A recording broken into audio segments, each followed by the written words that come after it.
Kajian ilmiah.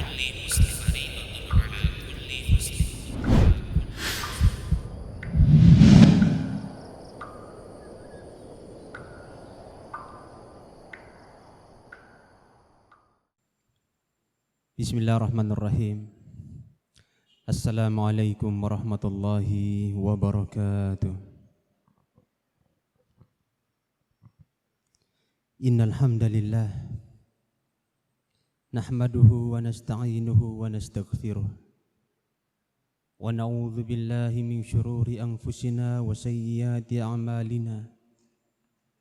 May yahdihillahu fala mudilla lahu wa may yudlilhu falan tajida lahu waliyan mursyida.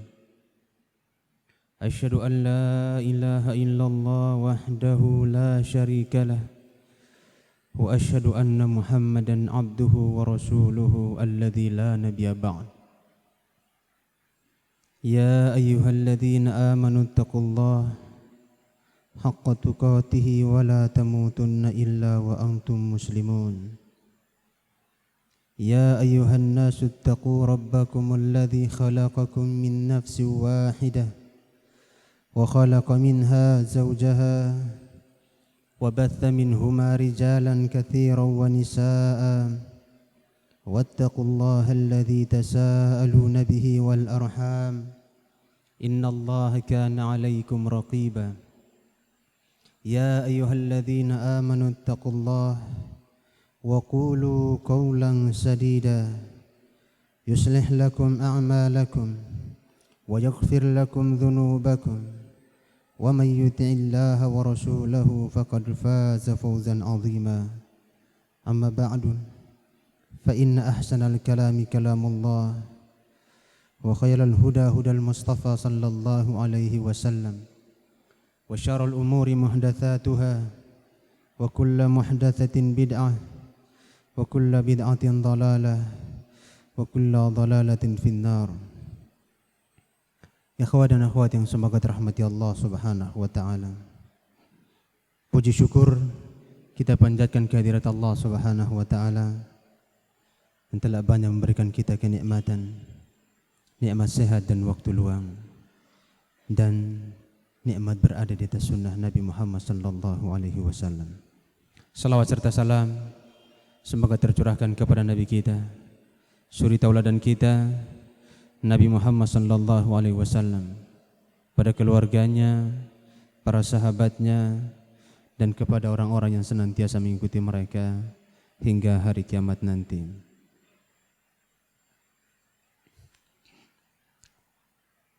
Ikhwan dan akhwat yang semoga dirahmati Allah Subhanahu wa taala, insyaallah kita akan bahas satu masalah yang sangat penting dalam menuntut ilmu, yang berkaitan dengan adab seorang penuntut ilmu.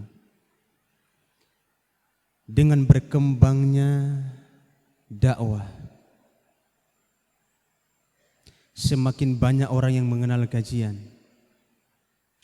ada satu sisi yang kurang diperhatikan oleh para penuntut ilmu, yaitu masalah adab dalam apa? Dalam menuntut ilmu. Adab itu bagian daripada akhlak.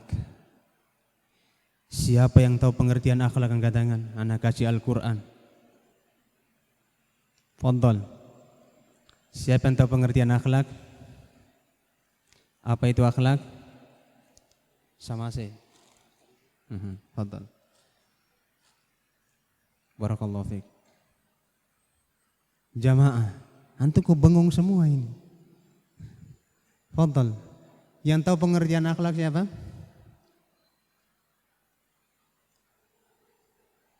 Apa pengertian akhlak? Atau suaranya enggak jelas? Jelas? Kurang jelas?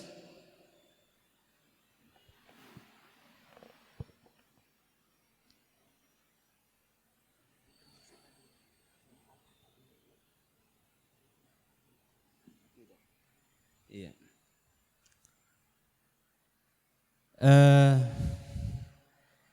Siapa yang tahu arti dari akhlak? Siapa yang tahu? Akhlak artinya? Adab artinya? Akidah. Etika. Artinya etika, kurang pas. Enggak sesuai dengan yang Ana mau. Ana kasih antum yang kecil aja lah. Siapa lagi yang mau menjawab yang lebih lengkap? Budi pekerti sama dengan etika, Bang. Akhlak itu apa? Akhlak dikatakan oleh para ulama kita, pengertian dari akhlak adalah kaful adha, itu menahan gangguan,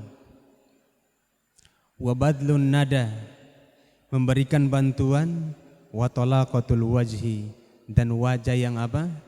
Wajah yang berseri-seri, wajah yang mudah senyum. Itu artinya apa? Artinya akhlak. Kita harus belajar hal ini tatkala kita menuntut ilmu. Ikhwan dan akhwat yang semoga dirahmati Allah Subhanahu wa taala. Di zaman yang penuh dengan perkembangan teknologi, sehingga ilmu di mana-mana bisa kita dapatkan. Ada satu sisi yang sangat kita tinggalkan, yaitu apa? Belajar adab terlebih dahulu sebelum kita belajar akhlak. Kebanyakan kita melihat para penuntut ilmu menyibukkan diri dengan berbagai macam ilmu, tapi dia tidak paham apa adab dalam menuntut ilmu. Sehingga apa yang dia lakukan?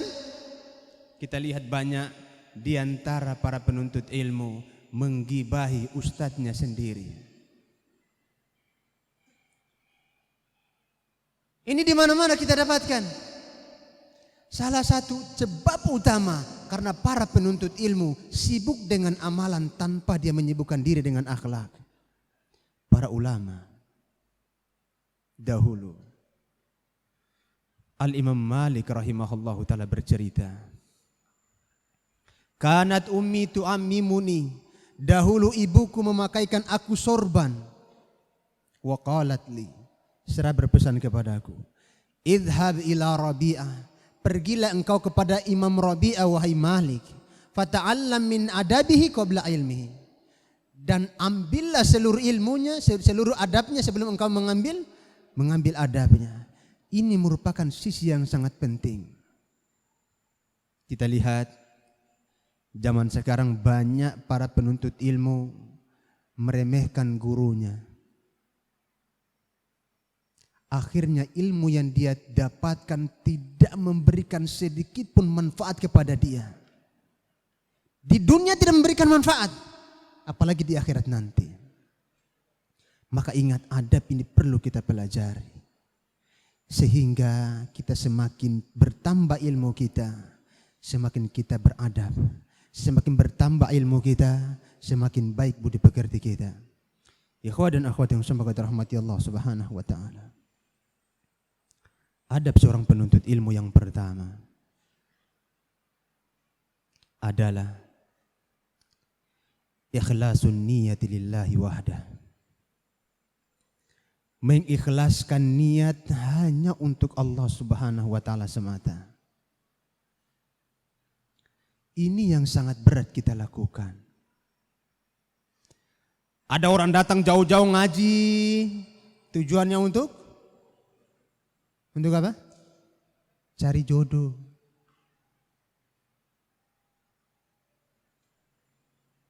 Na'udzubillah tsumma na'udzubillah.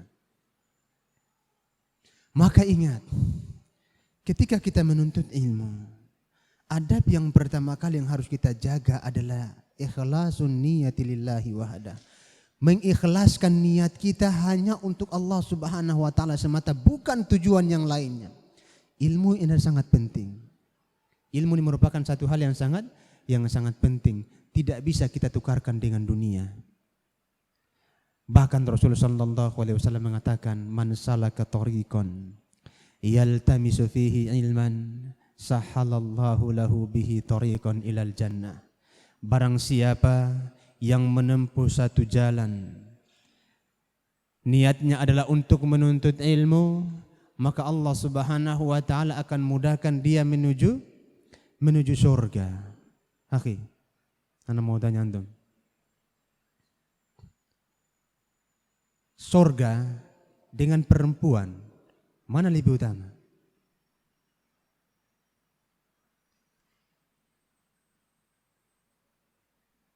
Surga lebih utama. Betul. Yakin antum? Iya yakin. Surga lebih utama. Antum? Surga sama perempuan mana lebih utama? Surga. Kenapa lebih utama surga?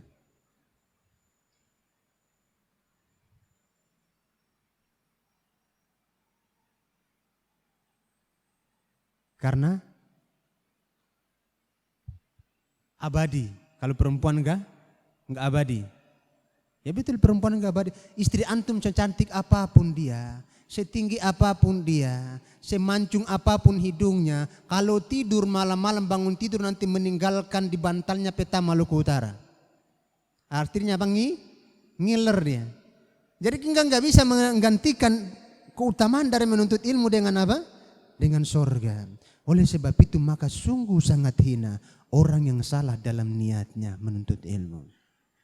Makanya kita dapatkan zaman sekarang anak-anak muda datang menuntut ilmu, enggak jaga pandangannya. Tidak menjaga pandangannya. Bahkan dia berusaha semaksimal mungkin bagaimana dia melihat wajah akhwat di waktu kajian. Gimana niat antum? Mana wibawa ilmu yang antum dapatkan? Ketika salah kita tuntut ilmu ini. Ingat, wajah wanita enggak ada artinya di mata Allah ketika kita bandingkan dengan ilmu. Jadi jangan terlalu kita gantikan dengan ilmu yang sangat mudah dengan wajah seorang wanita. Rugi antum dunia dan akhirat. Ada ikhwan yang datang tidak jaga pandangan matanya di menuntut ilmu. Ini sudah bisa dipastikan tujuan datangnya bukan untuk Allah Subhanahu wa taala. Kalau seperti ini, ketimbang antum duduk di rumah diam-diam, main game dan lain sebagainya, daripada antum binasa. Ikhwan dan akhwat yang semoga dirahmati Allah Subhanahu wa taala. Ini ada yang paling penting harus kita jaga. Adalah apa? Ikhlas untuk Allah Subhanahu wa taala semata. Allah Subhanahu wa taala memerintahkan kita untuk menyerahkan segala ibadah yang kita lakukan untuk Dia. Enggak boleh kita selewengkan untuk selainnya. Rasul sallallahu alaihi wasallam bersabda, "Man 'amila 'amalan", Rasulullah bersabda, "Faman kanat hijratuhu ila Allah wa rasulih", barang siapa yang hijrahnya itu untuk Allah Subhanahu wa taala dan Rasulnya, fa hijratuhu ila Allah wa rasulih, maka hijrahnya untuk siapa? Untuk Allah Subhanahu wa taala dan Rasulnya. Wa man kanat hijratuhu lidunya yusibuha aw imra'atin yatazawwajuha, barang siapa yang hijrahnya itu untuk mendapatkan dunia yang ingin dia peroleh, atau seorang wanita yang ingin dia nikahi, fa hijratuhu ila ma hajara ilaih, maka dia akan mendapatkan sesuai dengan apa yang dia hijrah padanya. Menuntut ilmu merupakan amalan yang sangat penting untuk kita ketahui bersama. Bahkan ingat, Rasul sallallahu alaihi wasallam mengatakan, wa innal malaikata, dan sesungguhnya para malaikat, la tadau ajnihatahum, akan meletakkan sayap-sayap mereka, ridon bima yatlub. Karena apa? Karena ridho dengan apa yang dicari oleh para penuntut ilmu. Maka pentingnya niat dalam menuntut ilmu. Jangan sampai kita salah dalam hal ini. Banyak ayat Allah Subhanahu wa taala mencela orang-orang yang salah dalam niatnya. Dan bahkan tidak jarang hadis Nabi Muhammad sallallahu alaihi wasallam mencela orang-orang yang apa? Salah dalam niat menuntut ilmu. Kita tahu keutamaan ilmu itu sangat besar. Allah Subhanahu wa taala mengatakan, "Qul hal yastawil ladzina ya'lamuna wal ladzina la ya'lamun." Katakanlah kepada mereka, wahai Muhammad, apakah sama antara orang yang berilmu dan orang-orang yang tidak berilmu? Tentunya jawabannya tidak sama.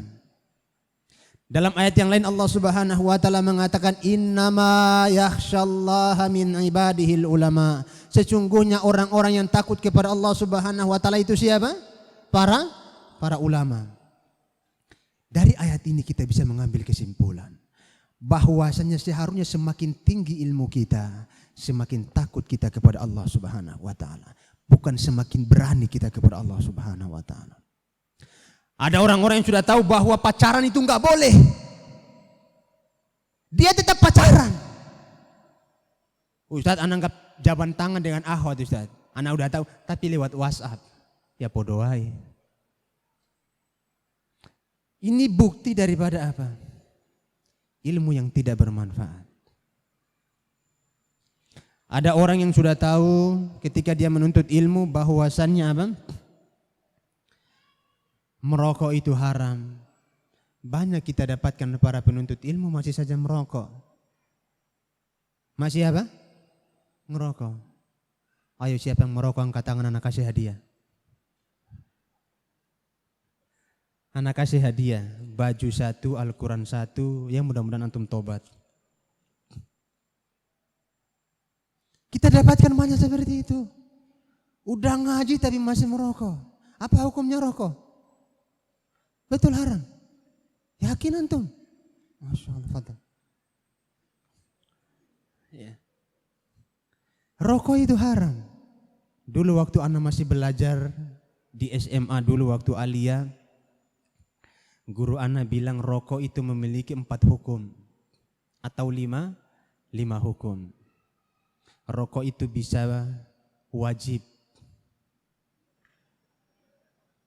Betul loh dia ngomong kayak gitu. Rokok itu bisa sunnah. Rokok itu bisa makruh.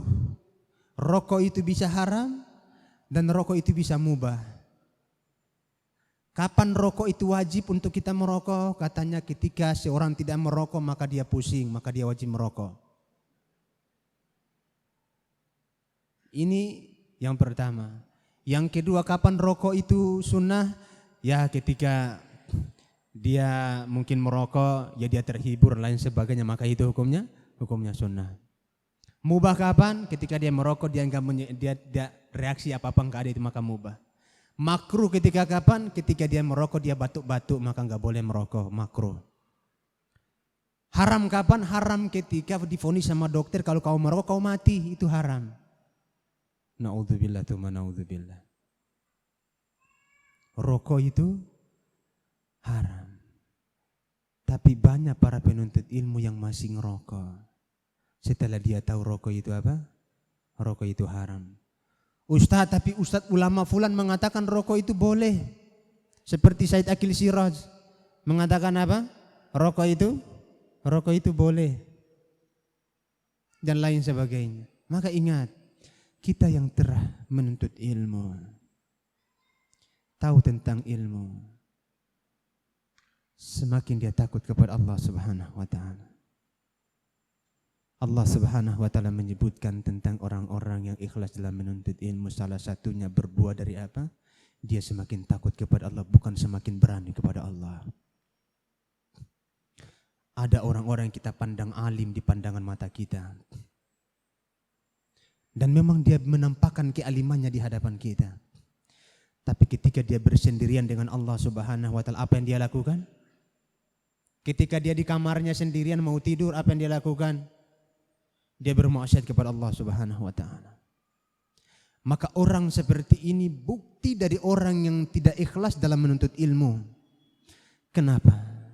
Karena buah dari keikhlasan dalam menuntut ilmu adalah semakin menambahkan rasa takut yang timbul dari hati seorang hamba kepada Allah Subhanahu wa taala. Semakin antum berani kepada Allah, itu semakin ilmu antum tidak berkah. Semakin tidak takutnya kita kepada Allah Subhanahu wa taala, maka itu bukti daripada kita tidak ikhlas dalam menuntut ilmu. Ingat Allah mengatakan innama yakhshallaha min ibadihil ulama. Sesungguhnya orang yang takut kepada Allah dari kalangan hamba-hambanya itu siapa? Para ulama. Karena orang-orang yang berani bermaksiat itu orang-orang yang tidak takut kepada Allah. Maka ikhlas itu sangat penting. Antum datang jauh-jauh bawa pulpen, bawa apa-apa, ya ikhlas. Jangan karena apa? Karena ingin mencari jodoh. Sering anak singgung masalah jodoh. Karena ini lagi tren-trennya lagi jodoh. Ikhwan, akhwat sekarang Ustadz, sekarang ini susah cari apa? Ikhwan ikhwan yang baik agamanya, maka anak ngaji aja lah biar dapat yang baik-baik. Yang ikhwan juga gitu, dunia sekarang ini susah dapat apa? Akhwat yang baik, anak ngaji aja lah, mudah-mudahan dapat yang baik. Ini niat yang salah. Enggak boleh seperti itu, ikhwan. Menuntut ilmu ini pahalanya sangat luar biasa. Bahkan Allah Subhanahu wa taala akan mengangkat derajat orang-orang yang berilmu beberapa derajat ketimbang orang-orang selain mereka. Maka kita harus ikhlas dalam apa? Dalam menuntut ilmu.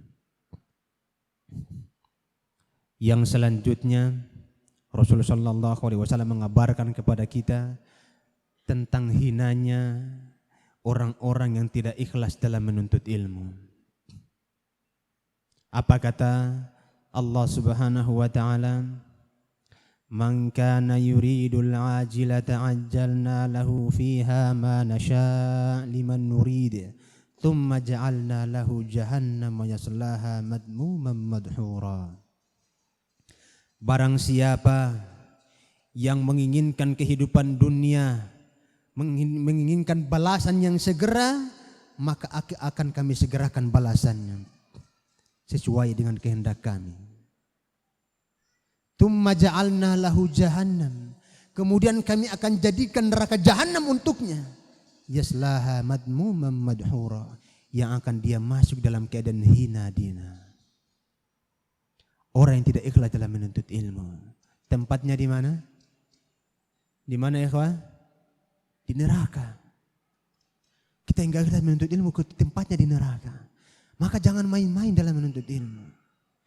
Jangan meremehkan ilmu. Karena orang yang tidak ikhlas dalam menuntut ilmu, tujuannya adalah untuk mendapatkan dunia dan lain sebagainya. Tempatnya di neraka.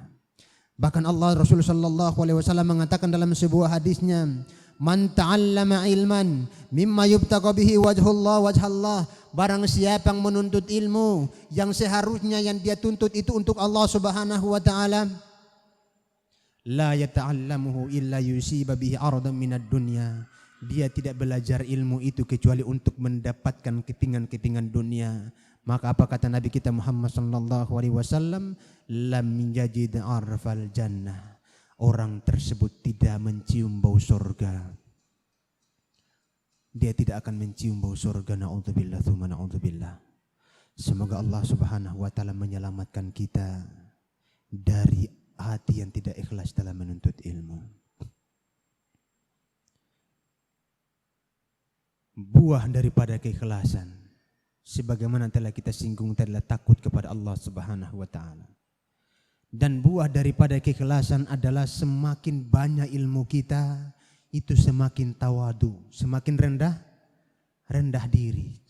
Antum sebanyak ilmu tapi enggak ada sifat tawadu, itu bukti daripada tidak berkahnya ilmu antum. Seharusnya kalau kita sudah tahu ilmu itu seperti ini, seperti itu, kita harus semakin rendah diri, bukan semakin meremehkan orang lain. Ada orang yang semakin tinggi ilmunya semakin apa?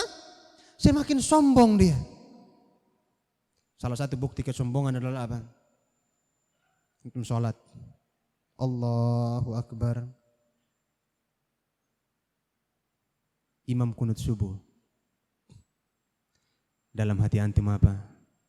Ahli bid'ah ini, dasar imam ahli bid'ah.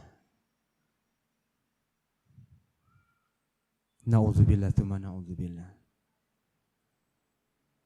Ini banyak kita dapatkan seperti ini. Enggak sedikit penuntut ilmu yang seperti ini. Dia sudah tahu ilmunya, dia sudah tahu. Dia baru sedikit ilmunya, udah mulai seperti siapa? Seperti Imam Syafi'i. Mulai sombong. Bukan seperti itu.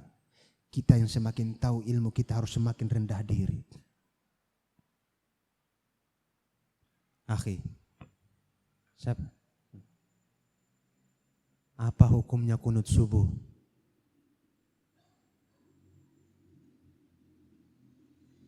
Haram.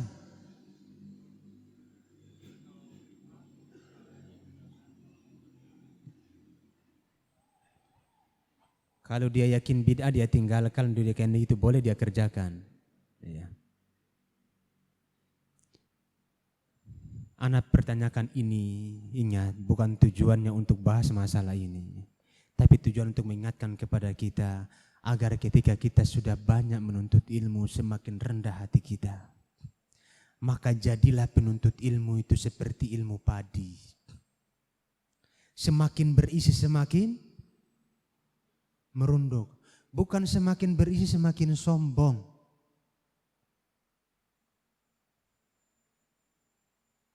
Itu adalah niat yang salah.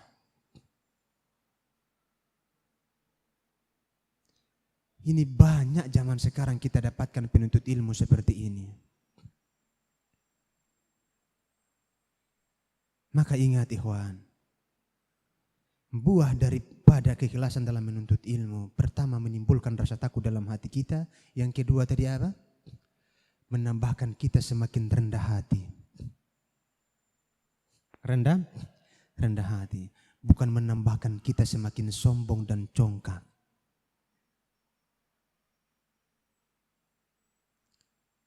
Yang selanjutnya, para ulama kita berpesan tentang orang-orang yang tidak ikhlas dalam menuntut ilmu. Apa kata Ali radhiyallahu taala anhu? Ya hamalatal ilma, wahai orang-orang yang membawa ilmu. Maksudnya ilmu agama. I'malu bih, amalkanlah ilmu kalian. Pesan subhanallah, pesan yang sangat luar biasa. Wahai para penuntut ilmu, wahai para pembawa Al-Quran, wahai para pembawa ilmu hadis, wahai para pembina ilmu agama. Jangan kalian hanya menuntut, karena menuntut ilmu itu tidak penting kalau kalian tidak mengamalkannya. Buah dari ilmu itu amalan. Makanya Abu Hurairah radhiyallahu taala mengatakan kepada kita, la takunu aliman, engkau tidak akan menjadi orang yang alim hatta takunu muta'alliman, sampai engkau menuntut ilmu. Wala takunu bi ilmika aliman hatta takuna bihi amilan. Dan engkau tidak akan menjadi orang yang alim dengan ilmu yang telah engkau dapatkan sampai engkau mengamalkan ilmu yang telah engkau dapatkan. Maka kita mengamalkan ilmu kita. Kalau kita dapatkan dalam penuntut ilmu bahwasanya wajib kita berbuat baik kepada kedua orang tua kita. Banyak kita dapatkan para penuntut ilmu yang durhaka kepada kedua orang tuanya. Kalau kita dapatkan dalam masalah ilmu kita bahwa menuntut ilmu itu harus apa? Harus menjauhkan perkara-perkara yang haram. Banyak kita dapatkan para penuntut ilmu bermaksiat kepada Allah Subhanahu wa taala. Bahkan dia bermudah-mudahan dalam bermaksiat kepada Allah.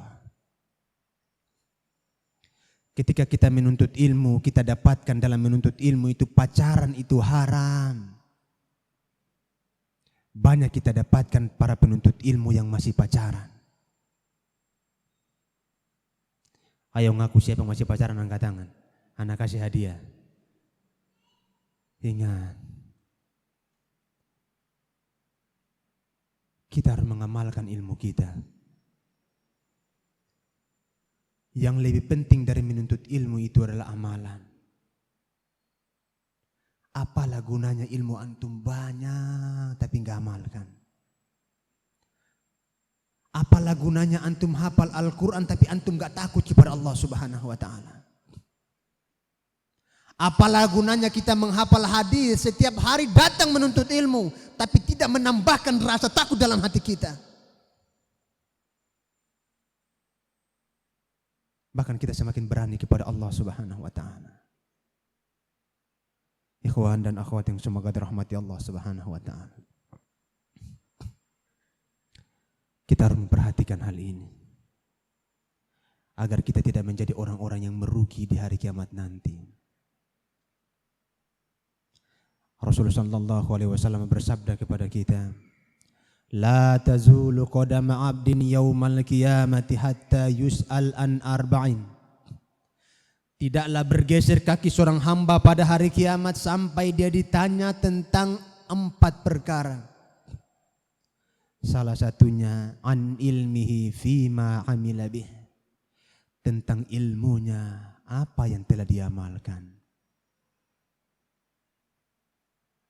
Setiap hari kita dengar ini, yang masuk dari telinga kiri keluar dari telinga kanan, ini akan dipertanggungjawabkan di hari kiamat nanti tentang apa yang telah kita amalkan dari ilmu yang kita dapatkan. Ini adab yang pertama, yaitu apa?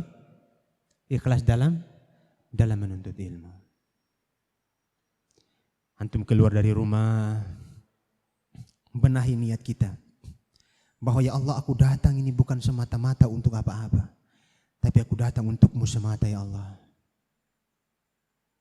Kalau untuk cari jodoh, di mana antum bisa dapatkan jodoh? Akhi, di mana bisa antum dapatkan jodoh? Di luar.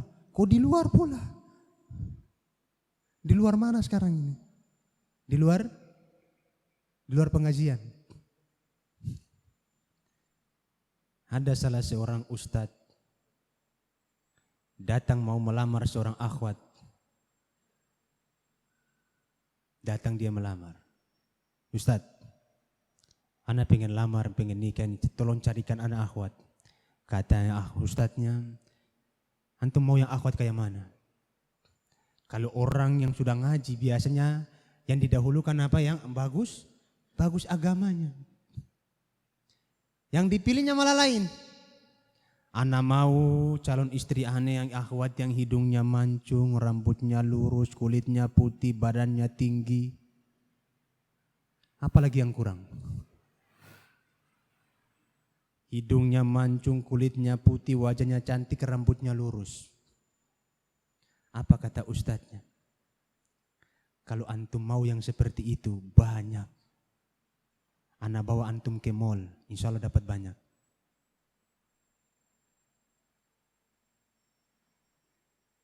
Jadi kalau antum mau cari jodoh, bukan di sini tempatnya. Bukan di mana? Bukan di sini tempatnya. Tempatnya di luar. Disinilah tempat untuk mendapatkan keridhaan dari Allah, untuk mendapatkan rahmat dari Allah, untuk mendapatkan surganya Allah Subhanahu wa taala, bukan untuk hal yang hina seperti itu. Niat menuntut ilmu untuk jodoh itu hina, bodoh. Kalau antum niat untuk itu hina. Hina di dunia dan hina di akhirat. Maka ingat, kita harus membenahi ilmu kita, membenahi niat kita ketika datang menuntut ilmu. Adab yang selanjutnya, adab yang kedua,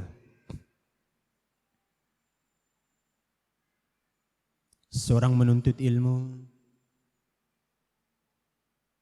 hendaklah menghormati gurunya. Hendaklah menghormati gurunya.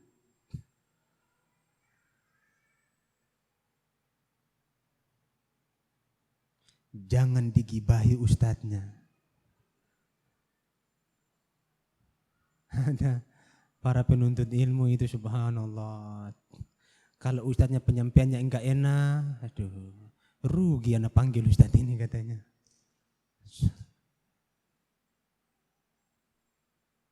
Banyak juga penuntut ilmu ketika melihat ustadznya melakukan satu kesalahan, seakan ustadznya ini adalah malaikat yang turun dari langit. Ingat, ustadz itu manusia. Dia juga punya kekurangan dan punya kelebihan. Sebagai seorang penuntut ilmu, harus menghargai atau menghormati ustadznya, menghormati gurunya. Karena dengan menghormati, kata Imam An-Nawawi rahimahullahu ta'ala, dengan Anda menghormati guru Anda, ilmu itu mudah Anda dapatkan. Dengan tidak Anda menghormati guru Anda, maka semakin sulit ilmu akan Anda terima. Jadi guru, Makanya kita lihat para ulama dulu menjadi ulama, kenapa? Subhanallah, betul, karena mereka menghormati guru mereka. Bahkan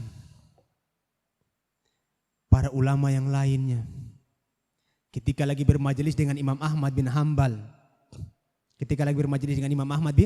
bin Hambal, ada salah seorang ulama mengatakan apa? Wallahi, demi Allah. Imam Syafi'i mengatakan, salah seorang mengatakan bahwanya ketika dia menuntut ilmu di hadapan Imam Ahmad bin Hambal, dia mau buka kertas aja hati-hati. Mau buka apa? Kertas aja hati-hati. Karena takut suaranya terdengar sama siapa? Imam Ahmad. Mau buka buku, mau nulis itu, hati-hati jangan sampai apa?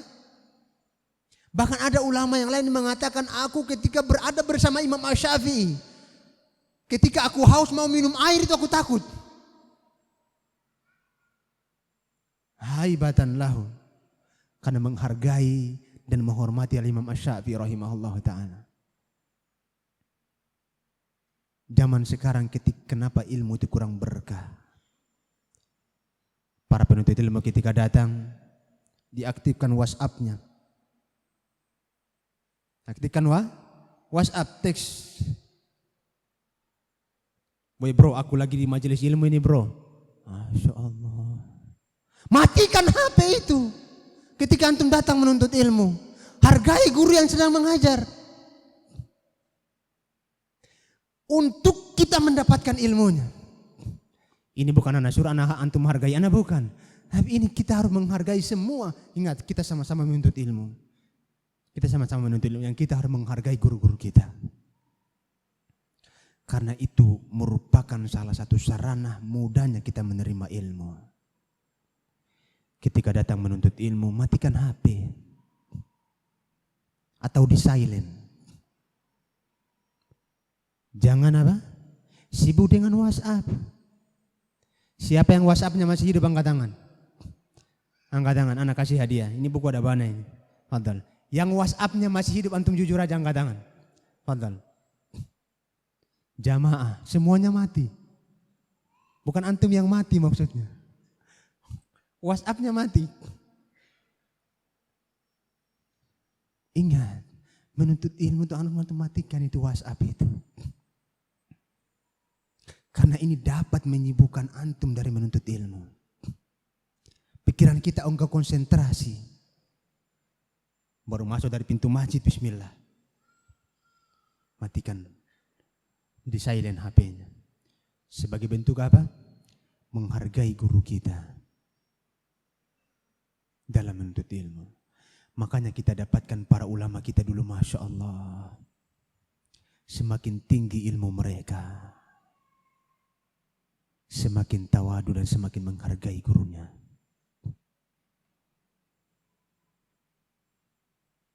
Berbeda halnya dengan zaman kita. Maka sungguh sayang, seribu sayang. Hal ini kita dapatkan di mana-mana terjadi.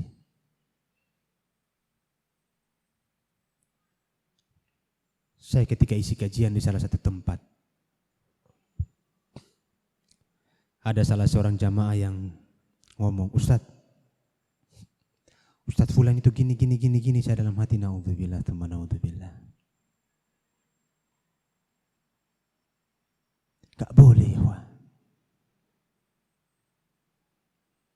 Kita harus menghargai guru kita, harus menghormati mereka dan menundukkan posisinya pada tempatnya. Ada salah seorang ustadz kita yang asli Medan, rela meninggalkan kota Medan karena jamaahnya.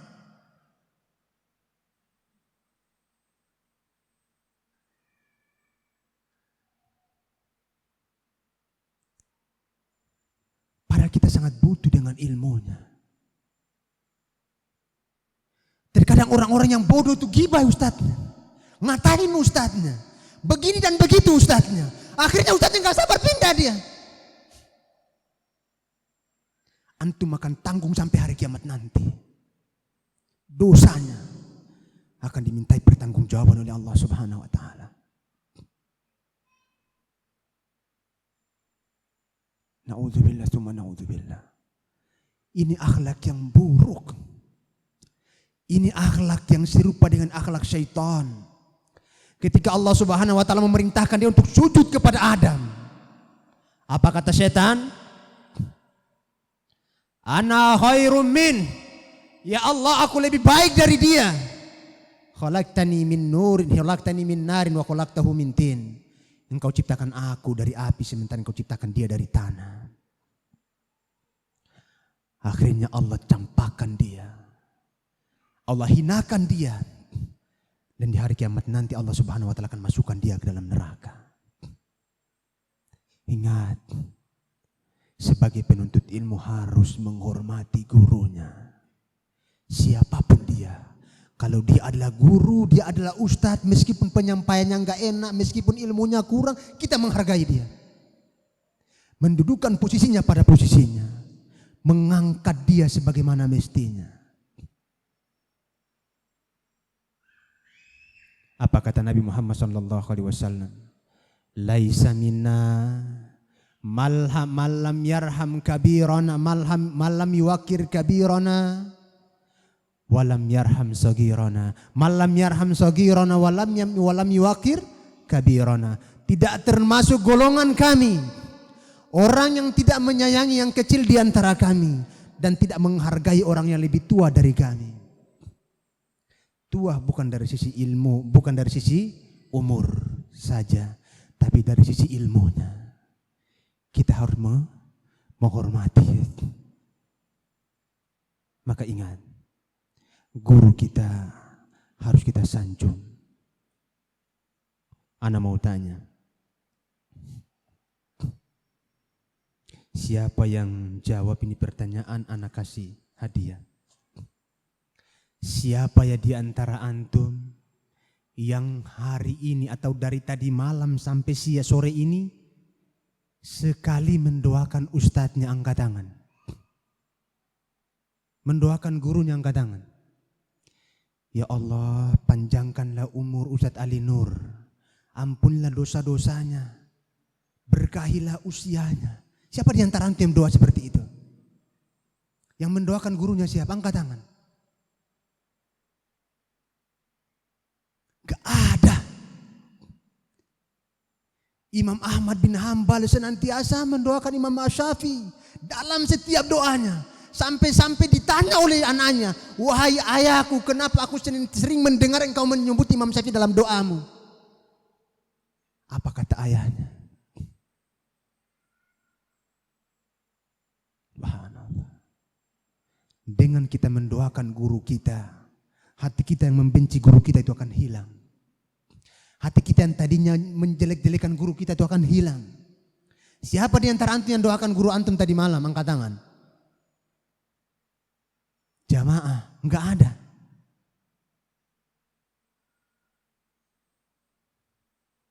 Bayangkan itu Ustadz Ali Nur, itu capeknya luar biasa. Taklim ke sana kemari ya. Sampai keluar kampung kurang diurusinya. Karena memikirkan jamaah, tapi jamaah enggak pikir ustadznya. Ustadz itu enggak minta balasan dari antum. Tapi yang satu yang kita harapkan dari antum adalah doa. Doakan Ustadz antum dalam apa? Dalam sholat kita. Jangan lupa hal itu. Kenapa Imam Syafi'i itu ilmunya berkah? Salah satu sebabnya karena dia senantiasa mendoakan guru-gurunya. Sesekali kita doakan beliau. Sesekali kita doakan Ustadz Abdul Fattah. Sesekali kita doakan Ustadz Rifi Hamdani. Sesekali kita doakan Ustadz Ali Nur. Sesekali kita doakan Ustadz Abu Ihsan hafidhahumullah. Semoga Allah Subhanahu wa taala menjaga mereka semuanya. Dengan upaya, tenaga yang mereka berikan untuk umat. Perjuangan yang mereka letih dan sebagainya mereka lakukan untuk kita semuanya. Kita doakan untuk mereka. Agar apa? Agar mereka dipanjangkan umurnya. Allah Subhanahu wa taala apa? Allah Subhanahu wa taala ampuni dosa-dosa mereka, berkahi usia mereka dan lain sebagainya. Siapa di antara antum yang tadi malam minta jodoh angkat tangan? Yang tadi malam minta jodoh jamaah angkat tangan. Enggak usah malu, karena malu itu bagian dari kucing. Angkat tangan. Siapa yang tadi malam doanya minta jodoh? Enggak ada. Antum bohong ini berarti. Pertanyaan yang kedua. Siapa yang tadi malam minta istri 2? Angkat tangan. Betul. Enggak ada lagi. Masya Allah. Kita tuh duduk kafaratul majelis kalau gitu karena enggak ada yang jawab.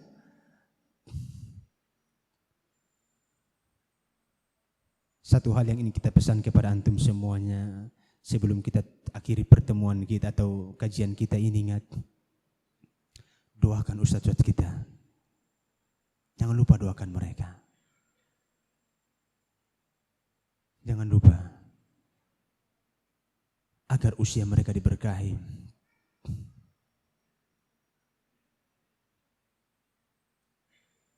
Tadi apa? Ada yang selanjutnya apa tadi yang kedua? Menghormati guru. Ini paling penting.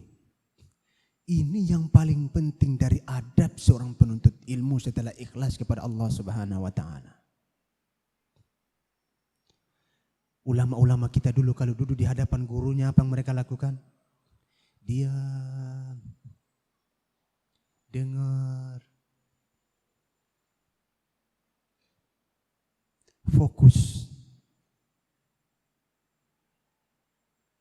Sehingga ilmu mereka semakin berkah. Amalan-amalan mereka diterima. Buku-buku mereka dapat kita baca. Salah satu sebab keberkahan ilmu mereka adalah menghormati gurunya. Menghargai gurunya. Mendudukkan posisi gurunya pada tempatnya. Inilah yang mulai hilang di zaman kita. Inilah yang mulai pudar di zaman kita.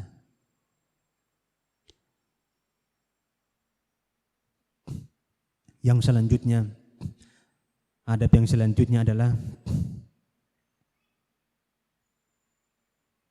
adab penuntut ilmu yang ketiga. Tadi telah kita singgung buah daripada ilmu, ini merupakan adabnya juga, yaitu mengamalkan ilmu yang telah didapatkan. Mengamalkan ilmu yang dia dapatkan.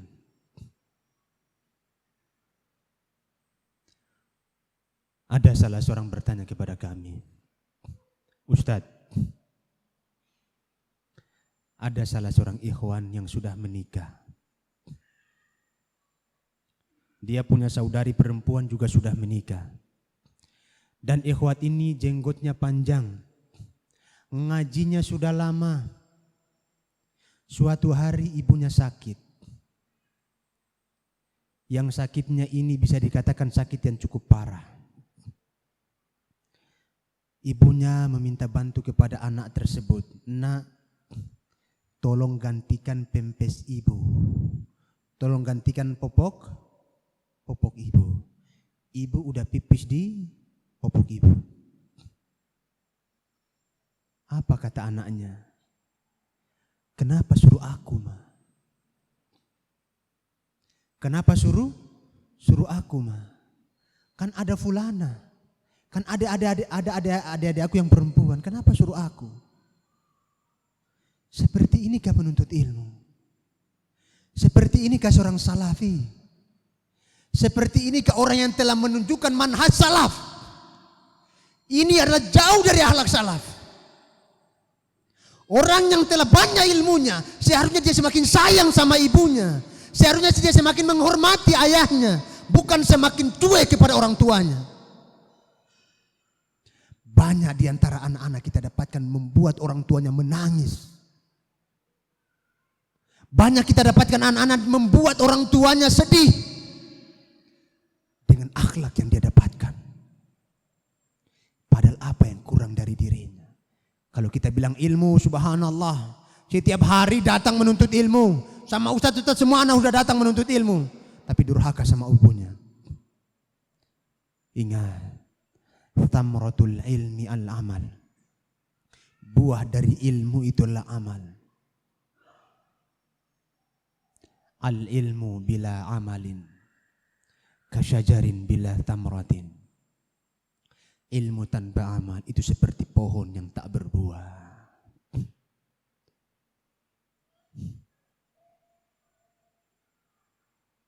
Ikhwah dan akhwat yang semoga dirahmati Allah Subhanahu wa taala. Buah dari ilmu itu adalah amalan. Antum tahu tentang keutamaan berbakti kepada kedua orang tua. Bahkan berbakti kepada kedua orang tua merupakan pintu surga yang paling tengah yang akan seorang anak itu masuk. Harus kita amalkan. Meskipun itu berat. Ilmu itu harus kita amalkan. Kita tahu wanita akhwat, kita mengetahui bahwasannya hukum memakai wewangian untuk perempuan itu haram ketika dia mau keluar rumah. Jangan dipakai ketika mau keluar rumah. Karena itu hukumnya apa? Hukumnya haram. Ana mau tanya. Siapa di antara antum yang hari ini 5 kali sujudnya atau sholat 5 waktunya mendoakan ibu dan bapaknya? Angkat tangan. 1. Banyak ini. Panitia hadiahnya kurang ini. Masya Allah. Sholat 5 waktu dalam sujudnya. Angkat tangan. Angkat tangan, Anda mau lihat. 1, 2, 3, 4, 5, 6, 7.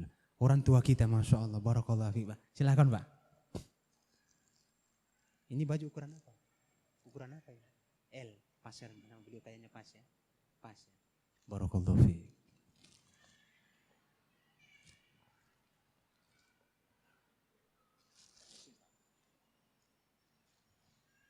Masya Allah. Antum lihat beliau udah tua tapi masih mendoakan orang tuanya. Masa antum masih muda enggak doa-doakan orang tua? Siapa lagi yang usianya sebaya beliau? Fadol. Yang mendoakan tapi sebaya. Bapak mendoakan. Mendoakan, Masya Allah.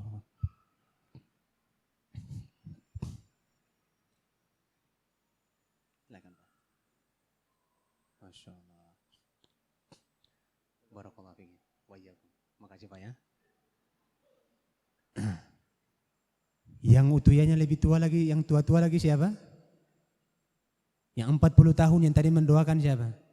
Angkat tangan. Yang 30 tahun. Fadol, fadol. Hadiahnya Anda habiskan ini ya? Habiskan. Fadol, fadol. Ini 2 hadiah yang di depan meja, silakan diambil. Fadol. Akhi.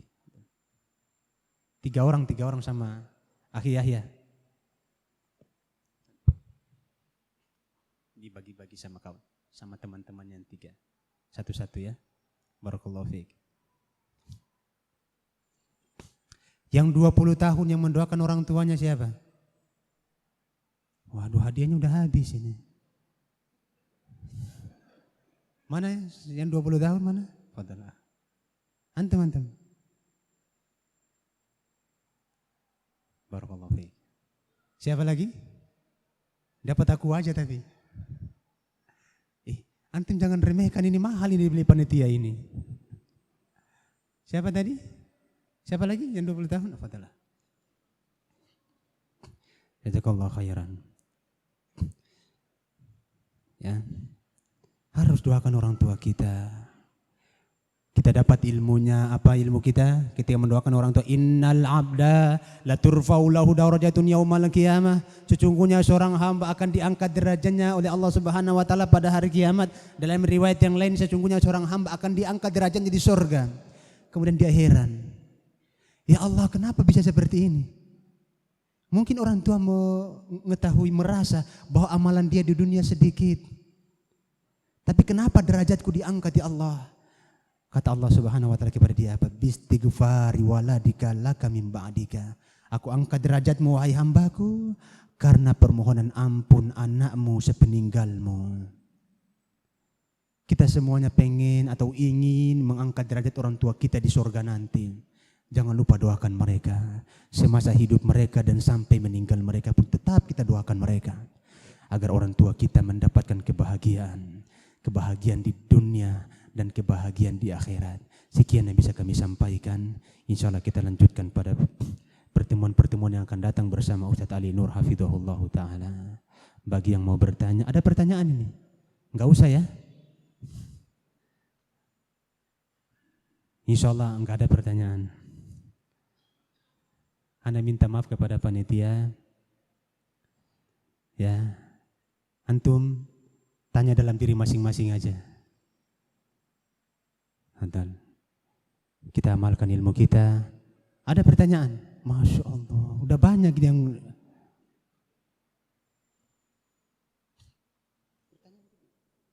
tanya jawab.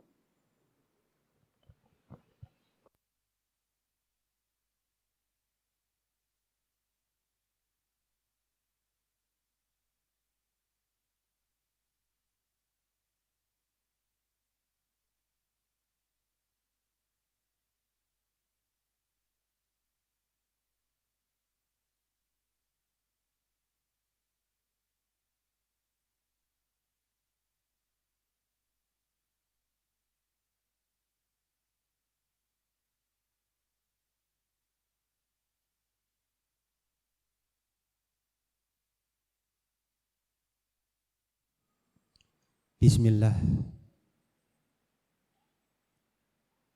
Bagaimana jika orang tua meminta anak melakukan hal-hal yang dilarang syariat, lalu si anak menolak, dan ketika si anak menolak, orang tua tersebut langsung menangis karena kecewa?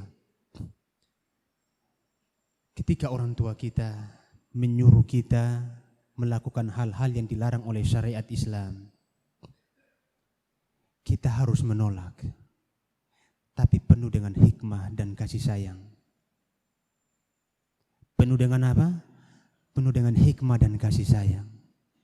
Kebanyakan kita ketika kita tolak itu dengan kata-kata yang kasar. Ingat, la ta'ata li makhluqin fi ma'siyatil khaliq. Tidak ada ketaatan kepada makhluk dalam bermaksiat kepada Allah Subhanahu wa taala. Tapi kita harus mengingat ketika orang tua kita menyuruh kita, kita harus menolak dengan cara yang lembut. Dengan cara yang apa? Yang lembut. Enggak boleh menggunakan kata-kata yang kasar, enggak boleh menggunakan kata-kata yang menyinggung, menyakiti hati orang tua kita, enggak boleh kita marah-marah dan lain sebagainya. Kita harus ingat bahwasannya apa? Boleh kita tolak. Dan wajib kita menolak ketika hal tersebut dilarang oleh syariat, tapi dengan kata-kata yang lembut. Itu yang dituntut oleh Islam kepada kita. Allah Ta'ala alam bisawab.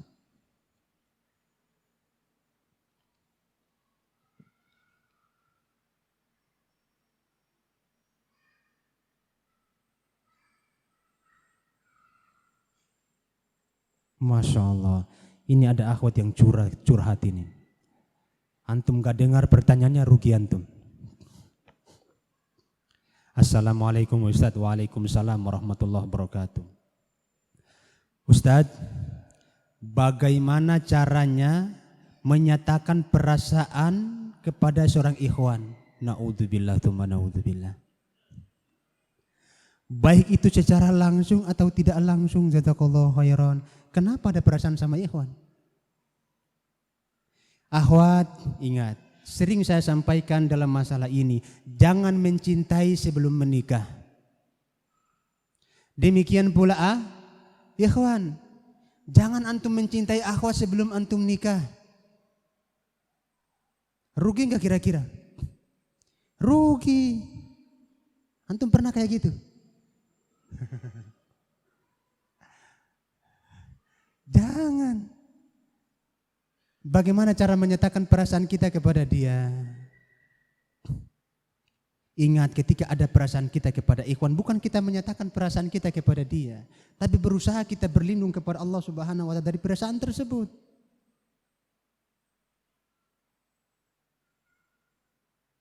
Karena itu bagian dari syaitan yang selalu memberikan bayang-bayangan palsu kepada anak Adam.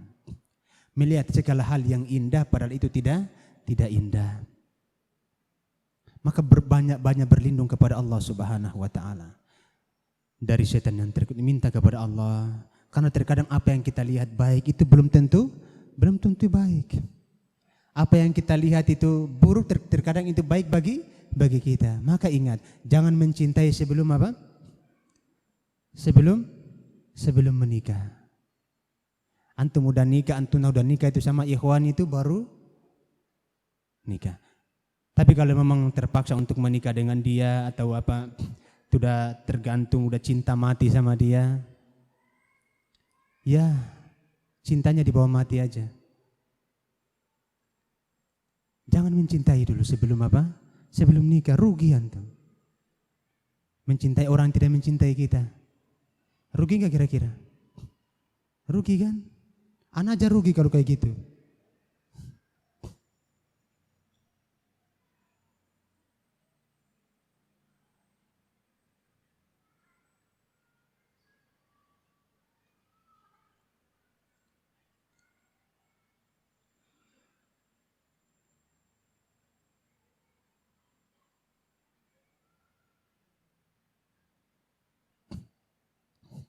Ada pertanyaan yang sangat bagus.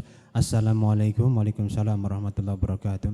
Bagaimana caranya menghadapi seorang ibu yang terus-menerus memarahi, terlebih karena hijrah, dan terus menyakiti hati anaknya? Jazakallahu khairan.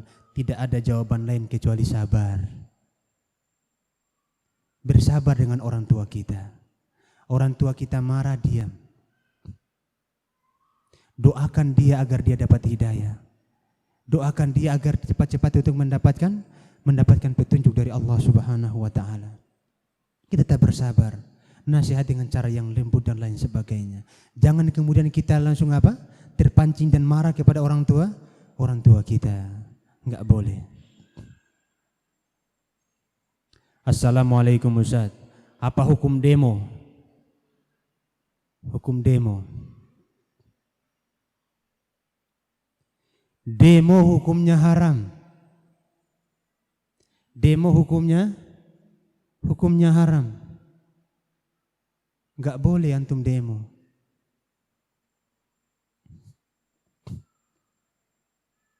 Apa sebabnya antum demo?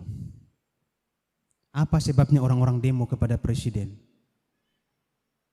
Enggak puas. Dia demo karena enggak puas. Cuman itu doang kok cengeng. Gak boleh demo. Ingat ikhwan, antum baca sejarah fitnatu khalqil Quran di zamannya Imam Ahmad bin Hambal. Fitnah orang-orang kaum muslimin dipaksa semuanya untuk mengatakan Al-Quran adalah makhluk. Siapa yang tidak mengatakan Al-Quran adalah makhluk akan kami penjara, bahkan kami bunuh. Semua ahlus sunnah wal jamaah dipaksa hari itu. Dan orang-orang pun terpaksa mengucapkan Al-Quran adalah makhluk, tapi hati dia mengingkari. Kecuali Imam Ahmad bin Hambal. Ditangkap, dicambuk. Antum pernah dicambuk sama presiden? Gak pernah kita dicambuk sama presiden kita. Kita pernah diambil harta oleh presiden kita? Gak pernah. Presiden kita dolim sama dalam hal apa? Mungkin dia gak adil, itu wajar karena masyarakat kita juga gak adil. Ingat, pemimpin adalah cerminan rakyat. Yang antum lihat sekarang pemimpin antum itulah cerminan antum sendiri. Kita menginginkan pemimpin kita adil, pemimpin kita tidak berbuat curang. Berapa banyak mahasiswi dan mahasiswa yang nyontek ketika ujian? Antum nyontek pengen pemimpin yang adil, salah. Ketika antum nyontek, pemimpin antum akan nyontek. Ketika antum curang dalam ujian, pemimpin antum akan curang kepada antum. Jadi kenapa antum demo? Yang adalah kita memperbaiki diri kita, membenahi diri kita. jangan sampai keadaan itu lebih buruk daripada setelahnya. Berapa banyak mahasiswa yang nyontek ketika ujian, toh dia mengharapkan untuk pemimpin yang adil. Yang angkat pemimpin siapa? Yang angkat pemimpin siapa? Yang nyontek tadi. Yang nyuri tadi yang nyontek. Yang kerjasama tadi yang angkat pemimpin. Bagaimana pemimpin kita mau jujur? Bagaimana pemimpin kita mau adil kalau antum yang angkat pemimpinnya? Sekarang kita kenapa demo? Kenapa kita protes? Bahkan itu adalah cerminan dari diri kita. Gak boleh kita demo kepada pemimpin kita. Jujur ketika anda lihat orang-orang demo itu benci kali anda sama. Bukan anda benci kepada orang Islam, tapi anda benci dengan perilaku mereka demo. Kenapa? Karena kaum muslim belum sadar. Ingat Imam Mujahid ketika menafsirkan ayat doa orang-orang mukmin, waja'alna lil muttaqina imama, dan jadikanlah untuk kami Allah pemimpin-pemimpin yang bertakwa di antara kami. Apa kata Imam Mujahid? Kalian tidak akan mendapatkan pemimpin yang bertakwa illa antasluka maslakal muttaqin, kecuali kalian berpedoman sebagaimana pedoman orang-orang yang bertakwa, baru kalian akan mendapatkan pemimpin yang bertakwa. Kita kembali kepada fitnah khalqil Quran. Semua sudah mengatakan Al-Quran adalah makhluk, kecuali Imam Ahmad bin Hanbal. Dicambuk, dipenjara. Sampai-sampai para ulama kita mengatakan apa? Kalau seandainya, antum dengar baik-baik ini perkataan, bukan perkataan aneh, ini perkataan para ulama. Kalau seandainya cambuk yang digunakan untuk memukul Imam Ahmad itu dipukulkan ke onta, pasti onta itu akan mati. Siapa di antara antum pernah dicambuk seperti itu? Mungkin antum udah mati. Itu babak belur ini semua Imam Ahmad ini. Ulama yang punya jutaan umat, yang punya jutaan pengikut, sampai muridnya ketika melihat tadi itu mengatakan apa? Wahai Imam Ahmad, kalau seandainya kamu memerintahkan kami untuk bunuh dia, kami akan bunuh dia. Bukan sekedar demo. Orang-orang dulu lebih berani daripada kita. Kalau seandainya kau mengatakan kepada kami, wahai Imam, untuk menghunuskan pedang untuk kami berontak, kami akan memberontak kepadanya. Apa kata Imam Ahmad bin Hanbal? Lah, kalian harus sabar dan taat kepada pemimpin kalian. Kita belum ada apa-apanya, ikhwan. Belum seberapa cobaan yang ada. Ada yang mengatakan, Ustadz, kalau kita diam saja negara kita ini jadi apa? Ustadz, kalau kita diam saja agama Islam ini mau dikemanakan? Dulu pertanyaan ini pernah ditanyakan kepada Nabi. Salah seorang sahabat bertanya, ya Rasulullah, ketika dikatakan oleh Nabi akan datang di akhir nanti, di zaman-zaman setelahku nanti, para orang-orang yang berjasad manusia tapi berhati syaitan. Pemimpin-pemimpin yang zalim kepada rakyatnya, yang tidak berbuat adil kepada rakyatnya. Apa kata Nabi Muhammad SAW? Nabi tidak mengatakan kepada dia, kalau kau diam saja agamamu nanti mau dikemanakan. Tapi Nabi berpesan kepadanya. Apa kata Nabi? Isma' wa tuti'. Ketika ditanya, ya Rasulullah, apa yang harus kami lakukan wahai Nabi? Ketika kita melihat keadaan seperti ini, apa kata Nabi? Engkau harus dengar dan taat kepada pemimpinmu. Taat kepada pemimpin kita. Ana tanya, ketika sudah habis waktunya, nah, tinggal 8 menit. Salah seorang ketika kami masih kuliah di Ustadz Imam Syafi'i, salah seorang dosen kami, tidak perlu kita sebutkan nama beliau, beliau membandingkan antara Presiden Soeharto, kemudian Presiden Mursi, Presiden Mesir dulu, kemudian juga Bashar Assad. Beliau membandingkan ini Soeharto, kemudian siapa? Mursi dengan siapa? Bashar Assad. Beliau mengatakan kalau antum lihat dari 3 presiden ini, presiden yang paling sayang dengan rakyatnya adalah Soeharto. Yang paling sayang dengan rakyatnya itu siapa? Soeharto. Heran kami, kok bisa Ustaz? Antum mau tahu jawabannya? Ketika terjadi kudeta, itu banyak militer yang masih senang sama dia. Kalau hari itu dia mempertahankan jabatannya sebagaimana jabatannya Mursi mempertahankan jabatannya, habis semuanya itu masyarakat yang ada di lapangan Merdeka. Ditembak mati semuanya. Kalau dia suruh waktu itu. Tapi karena dia sayang kepada kaum muslimin, dia rela mengundurkan dirinya. Anak tanya pertanyaan yang kedua. Dulu yang mau dihilangkan itu apa? Demo beliau. Bila diturunkan itu mau menghilangkan apa? Korupsi. Tapi semakin baik enggak korupsinya? Semakin buruk. Makanya benarlah kata Syekhul Islam Ibnu Taimiyah ketika membahas masalah ini, beliau mengatakan tidaklah satu pemimpin pun dikudeta, melainkan pemimpin setelahnya jauh lebih buruk daripada pemimpin yang dikudeta. Tidaklah satu pun pemimpin dikudeta.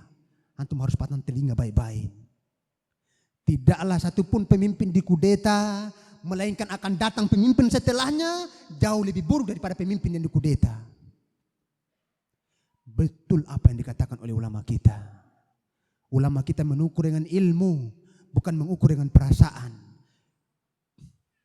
Makanya mereka itu paham. Sehingga ulama kita sekelas Imam Ahmad bin Hanbal, apa katanya? Kalian harus bersabar. Bersabar itu jauh lebih baik daripada kalian memberontak. Demo hendaklah jangan antum ikuti. Enggak boleh demo itu. Akhir. Ketika antum didemo oleh masyarakat satu RT, antum malu enggak kira-kira? Malu. Muka ini mau ditaruh di mana Ustaz? Ya taruh di muka lah. Antum malu kan? Ini pemimpin kita di demo. Yang namanya dikenal oleh semua orang. Dipermalukan di hadapan masyarakat. Di kalangan masyarakat. Apakah layak seperti itu kita sebagai agama Islam? Apakah layak seperti itu kita sebagai umat Islam? Apakah layak seperti itu kita sebagai umat yang beradab? Umat yang berakhlak? Umat yang berperadaban?